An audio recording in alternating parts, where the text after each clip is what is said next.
সাবেক প্রধানমন্ত্রী প্রয়াত বেগম খালেদা জিয়ার মৃত্যুতে শোক প্রস্তাব গৃহীত হয়েছে ভারতের পার্লামেন্টের উচ্চকক্ষ রাজ্যসভায়।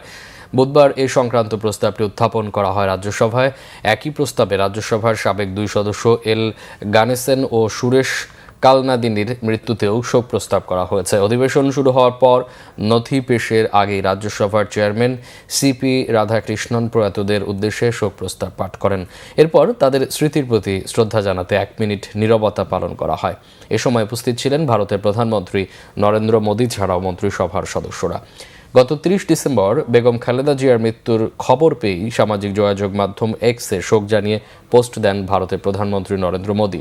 31 ডিসেম্বর ঢাকায় এসে খালেদা জিয়ার প্রতি শ্রদ্ধা জানান ভারতের পররাষ্ট্রমন্ত্রী এস জয়শঙ্কর।